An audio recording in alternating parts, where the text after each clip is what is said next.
Hi, this is Dr. Andrew Hahn, and this is podcast number 45 of Guided Self Healing, Fearless Living. And we have a cat in the background.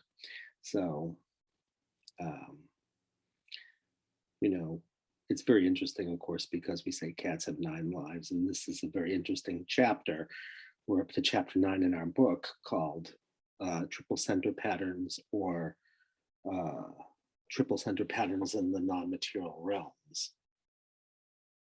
Um, and these are stories that, whether they're literal or metaphoric, are not stories that are generally perceived to be in what we call normative Western reality. They're stories of entities or the ghosts or curses or energies that take us over, or extraterrestrials, whether they're literal ETs or gods and goddesses and our relationship with them, or the angelic realms, or whatever that is for us. So these are stories that many of us will say, "Are you kidding me?" Or we might say, like, "I've never thought about this, and what's this got to do with healing?" Others would say, "Oh my goodness, it's really great that somebody is bringing this into the world of therapy and healing." And of course, we have our predecessors here. So, for example, John Mack wrote a whole book on abduction, and we've seen many stories of abductions and what comes with abductions, which can often be a sense of implants or whatever there is with that. And we've seen stories of dark energies that take us over, which we call superimpositions. Or we've seen, you know, certainly many stories of ghosts and entities which are non-material beings that aren't human that affect us. So these are stories, like I said, of entities and ghosts and curses and all kinds of different curses, and sort of the kinds of curses that are literal curses, or even curses about how we make sense of the world. So these are the kinds of stories we're talking about here. Now, again, what I'd invite you to is a willing suspension of disbelief if this is something that doesn't fit your worldview. Because really, from our point of view, it doesn't matter so much whether we think these stories are literally true or not. And that's certainly the case for our clients. If we take care of some kind of story and suddenly you feel like your house has been haunted and it's making you feel crazy, and suddenly you no longer feel that sense of craziness, or uh, you have the subjective sense of feeling cursed and how it's affected your life, and suddenly that doesn't affect you anymore.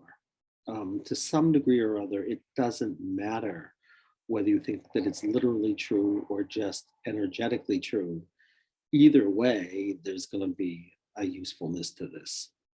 So when we say we want to invite you to a willing suspension of disbelief, right now, whether these stories are real or not isn't so important as whether they're useful for your healing or our client's healing, or opening to possibilities, both for the causes of our difficulties and for practices that could resolve our difficulties.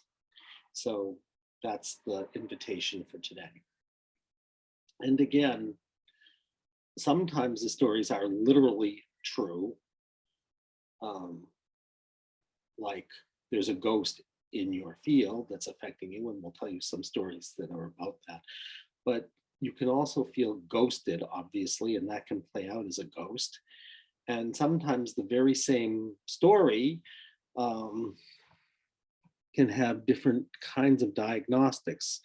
And depending on what the diagnostic is, it will give you a deep sense of what your challenge within the story is. For example, let's suppose you were in a cult and you're traumatized by the cult. Well, it could feel like no matter what you do, you can't get away from it, at which point it might feel like a ghost. Or it might be that it's bigger than you and took you over, at which point it might be what we call a superimposition. or it may have felt like it got inside you, and no matter what you do, it's like you've been brainwashed, and then it might feel like an implant. So again, um, our diagnostic will help us determine exactly what it is that it's been like for you. So with that as background, let's talk about some of these stories. And I want to focus on a couple of them in particular because they have been really educational for me. Um, so while we have all these different kinds of stories, um, a couple of them have been deeply moving, profoundly memorable, and deeply moving sessions for me. So I'd like to start with one that was a story that actually, and a case that actually happened at this point almost probably 25 to 30 years ago. And it was a case of a woman who had been hospitalized on several occasions before I had seen her. She was hospitalized like every year. And her diagnosis in our world of psychology was called dissociative identity disorder with psychotic features, which meant essentially that she was a person who, in sort of more everyday parlance, had what was called multiple personalities, and particularly she had a sense of loss of time. She also had a sense of terrible bugs crawling all over her that she couldn't get away from, even though there were clearly no bugs in three-dimensional reality crawling all over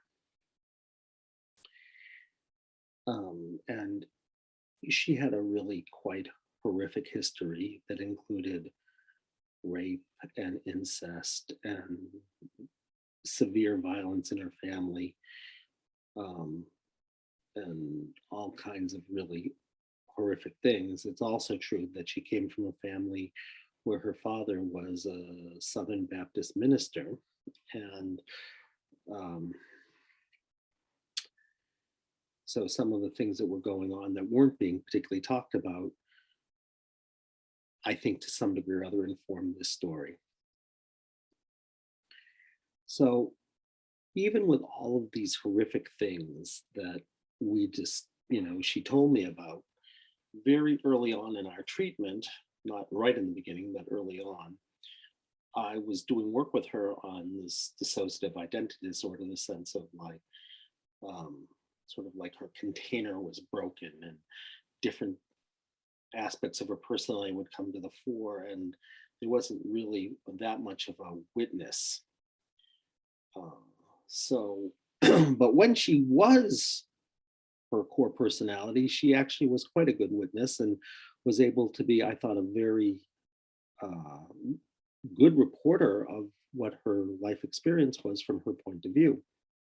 So we discovered, doing muscle testing, that the root cause of her what's called dissociative identity disorder, which she clearly wanted to work on, and the features that were the bugs crawling all over her, was what we call a superimposition, which is a dark energy that takes you over. I hadn't been doing the kind of work that I've been talking about here for very long, and I was a little bit concerned about mentioning this to her when she was someone who had her own issues with reality, but she clearly was in a place during the session where she was quite lucid and quite present and very much here and very much in reality. So I asked her, I said to her, does this make sense to you that some kind of dark energy is taking you over? And not only has the dark energy taken you over, but it's really been a crystallizing effect for why it is that you've had such difficulty sort of maintaining a sense of who you are, and all of these bugs crawling all over you and everything. And she looked at me like I was really, it was quite astounding to her. And she said, it totally makes sense to me. And she said, when I was a young girl, she thought around 8 years old or something, when she was at church and her father was giving sort of what she described as a fire and brimstone kind of sermon. She said that she actually literally felt this dark energy come in and take her over. And she said, I've never felt the same since. And in fact, she was already in therapy, and because of things that nobody much was talking about, including her, and she went and told her psychiatrist the next day that she had had the sense that this dark energy had taken her over. And he thought, according to her, her report was that he told her that she was crazy, which I can't say. I will tell you her report, and put her on Thorazine, which I can believe she would remember, at which point she said to herself, I'm never going to tell anybody about this again. So, of course, then 30 years later, she tells me, yes, it makes total sense to me. And I said, well, we can probably do something together with this. And what we're going to do is we're going to go back to that moment where this energy is taking you over. You as that 8-year-old girl, and we're going to invite her, who's here right now, to come forward and talk about what that experience was like and see if we can transform it. So she was able to find the sensation that she associated with being taken over by this dark energy. And I very strongly, in ways that I can describe to you, told her that we don't want to talk with that energy. We want to talk with that 8-year-old you who's having the experience right now. So even though you're going to focus on the sensation and that moment of being taken over, nonetheless, we're going to let it's you experiencing this energy taking you over that you want to talk with this much younger you who's here right now that you can witness, and not the energy itself, which she was also able to do. And I had found that out and determined that doing our diagnostic that she would be able to do that. And she could. And she described in relatively vivid details exactly what had happened to her. And we had discovered also that she could tune in and ask, she was in her own way quite religious, that she could ask God for help to know what had to happen to transform this. Now, it's very interesting. This woman who has talked about this session, not just to me, but she was 1/16 Native American, and she was beginning to get interested in Native American things, particularly over the last couple of weeks. And she was proud of her heritage, but she knew very little about it. She was just getting interested in it. And she said to me that she had to do some kind of Native American dance, even though she didn't know anything about Native American dances. And I watched her start to do this dance in my office. And it was clearly in some way to a beat that I would associate with being Native American. And she was going around making a very intricate circle, like, but going sort of like it's hard to describe. This is one of the few sessions in my life I really wish I had on videotape. But she was going around sort of like she was dancing around a fire and going closer to it and making rings and continuing around and continuing around. And she did that for about a minute. And then she looked up at me as to say, what am I doing? But she continued. She didn't say anything. And she continued for another minute.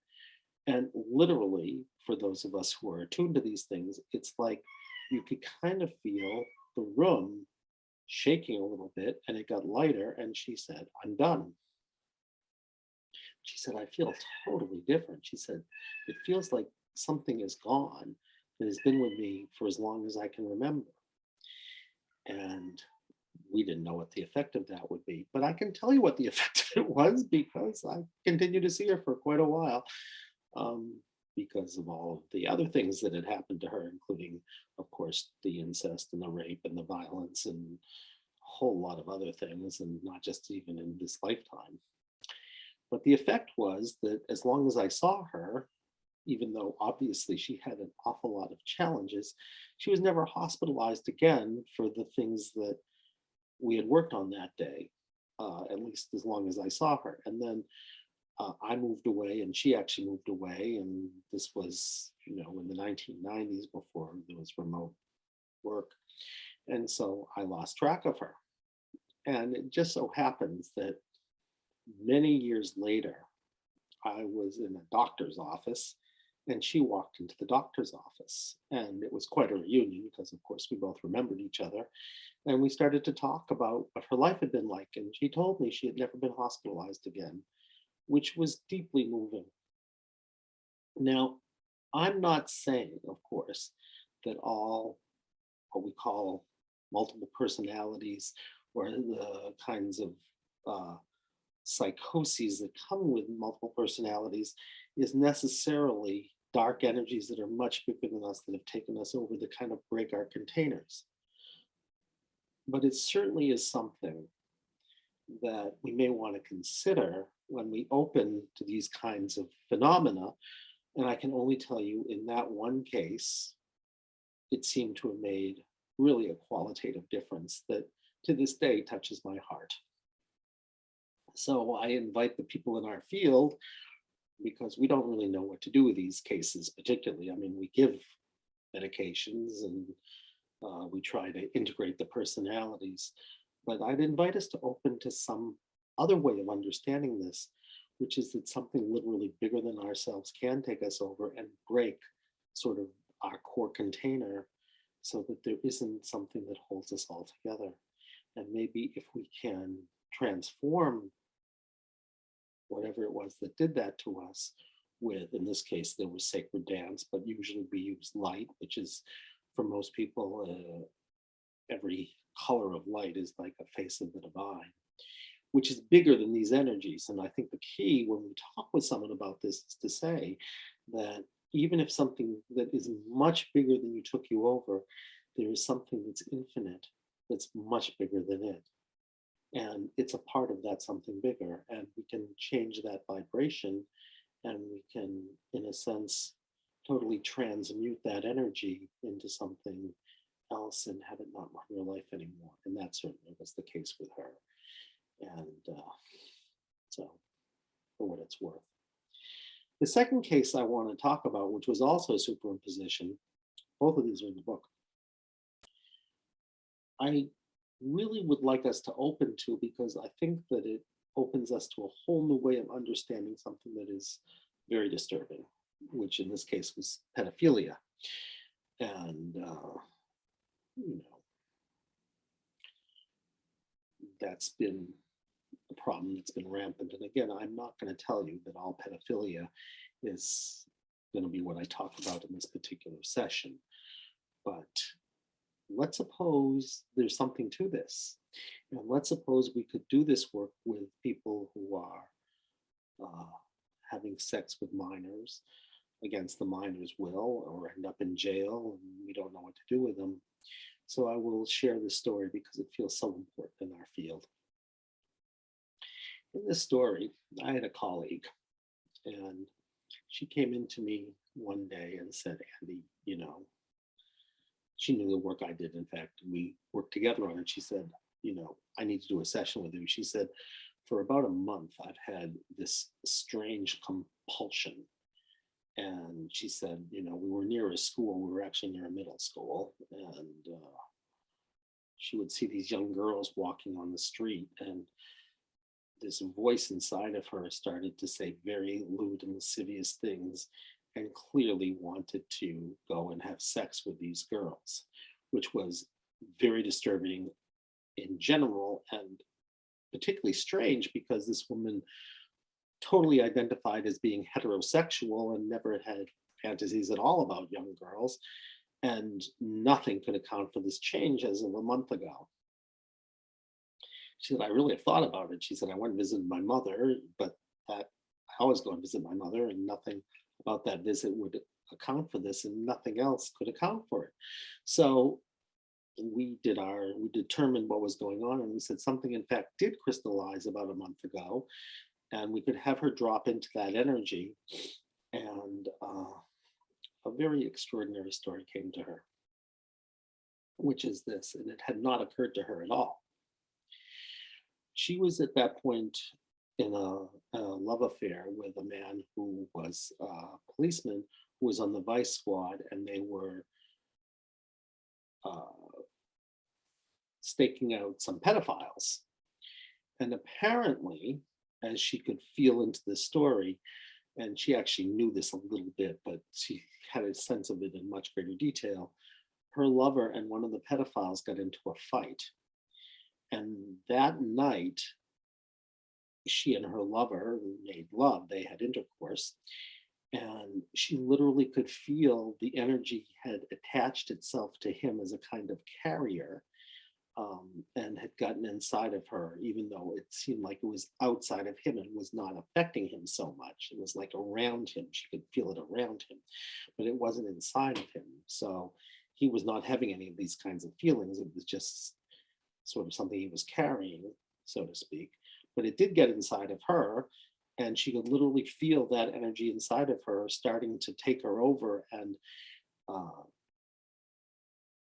uh, forcing on her these horrific, from her point of view, uh, thoughts and words and everything. So once we knew what the problem was, it was not hard to transform it because in our system it said that the way to transform it was through light.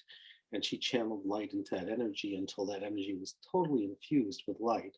And she could feel the whole energy of that superimposition, that thing that had taken her over, begin to dissipate and just dissolve. And all of the intense compulsion to do anything and the words that were so horrific to her just all went away. So I share with you these two stories, and however you want to make sense of them, that's up to you. I can tell you that from my point of view, stories like these and stories like, other stories where we had a woman who had what was called call it a kind of process curse. And in that story that she found, she couldn't get pregnant. And we found out that she was cursed. And the curse was not just that she wouldn't get pregnant, but that the harder she would try to get pregnant, the more miserable she would get. And she actually could find that curse, and uh, the whole story of that curse, only transformed that curse. She did get pregnant, having tried for 7 years. So again, I'm not saying obviously that the only reason people can't get pregnant when there doesn't seem to be a medical reason for it is because of some non-material phenomena. And it may be something we want to look into. So again, I just wanted to share these stories with you because they do open us up to new possibilities. And again, we all have our own ways of making sense of the world. The only thing I can say here is that the more possibilities we open to, that if we can imagine it, it may be so. And if we can imagine it, and it may be so, we may find ways of handling these problems that may never have occurred to us. Has been true for many of our clients. So I invite you to read the whole chapter, and we have many other stories that aren't obviously in the book. But I do want to share these two stories because I think could be really something for our field and something to really look at. And my hope for you, at least, is that it makes you wonder, because the world is a strange and extraordinary place. So, having said that, thank you for joining us. And again, you can always reach me at ahahn, AHAHN, at lifecenteredtherapy.com, ahahn at lifecenteredtherapy.com. And you can get our book there. And of course, we would love everyone to read the book. And if you write to me, I will certainly respond to you. So thank you again. And until our next podcast, I wish you a sense of wonder about